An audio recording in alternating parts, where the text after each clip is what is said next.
Anyway, good evening. I,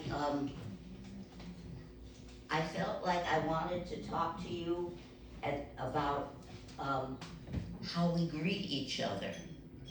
I, I went to a meeting in my child's school, and they said we should teach each other how we greet people in our culture.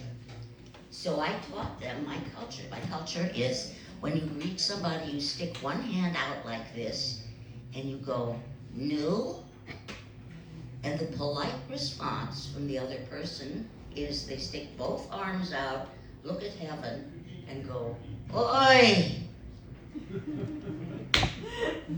Now we can do this. I want to try it with us because, we all need to adopt new cultures from time to time, otherwise they won't eat. I'm going to go "Nu," and you're going to go "Oi," all right? "Nu." Oi! Oh, come on, we're more miserable than that. Let's try it again. "Nu." Oi! Gorgeous, gorgeous. That's beautiful. You'll be reading the Torah before long. Personally, I have been visited a lot by the bluebird of exhaustion, and that bird is related to the sandpiper of anxiety, whose cousin is the condor of disappointment. I don't think I'm gonna watch those birds anymore. Oldness is something that creeps up on you when you least expect it. We should be younger when we are old. It takes a whole lot of stamina to be old. One minute you're running beta breakers, and the next minute you're creeping along with everything all cramped up like you're an elderly woman. It makes no sense. I want to go back to where I was.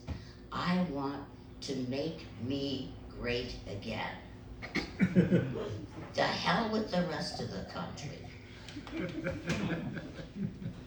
I want to have people be more visible if they are old. Have you been following the monks that are crossing the country from Fort Worth to Washington, D.C.? They're dressed in saffron robes. They're walking barefoot for 2,300 miles.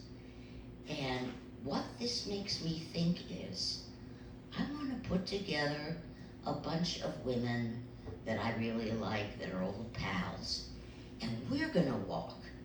We'll walk to Minneapolis, and we will not wear saffron robes. We will wear Louboutins on our feet and Lululemons on our body. And people will stop and give us flowers. I just know it. One of the things that you learn if you're a woman is the Goop Company.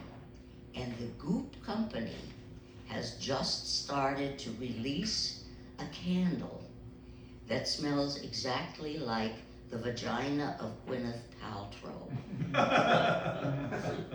How do they know that? You don't want to ask. But if they can do this, think of what they can do about famous women in past centuries.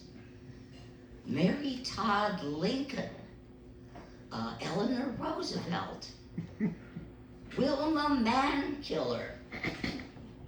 Can you imagine the candles? And they could even probably do a custom job for your grandmother as a birthday present. And speaking of presents,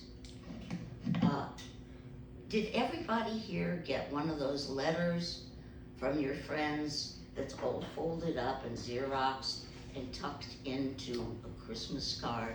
The annual holiday letter.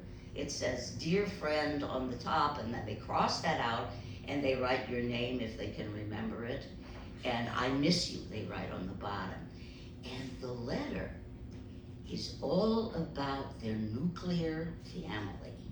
You know, they tell about what every single person is doing.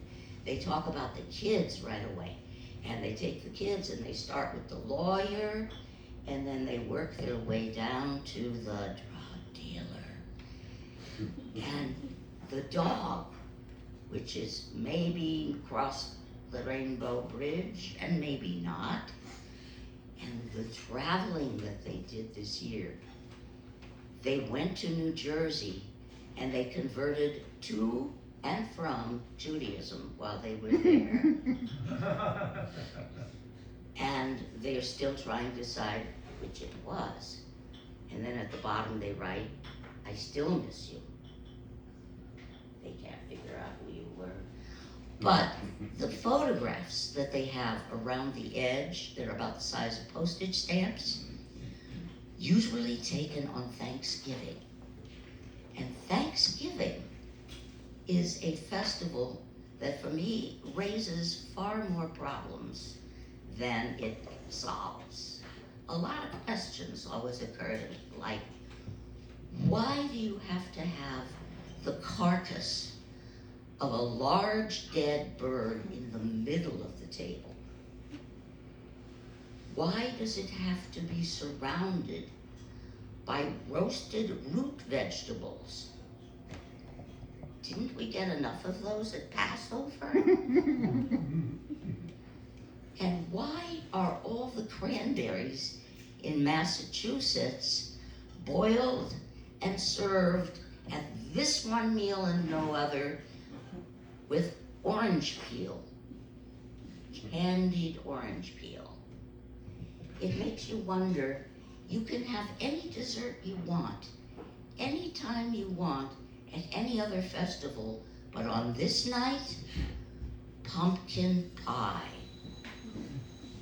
with whipped cream. And you say, is this some penance that we are doing for what we did to the family of Squanto when he taught us how to fish? Listen, you guys have been a fabulous audience. I couldn't ask for better. I could ask for larger, but not better. So I hope you have all your wishes come true, and especially the dirty ones. Good night.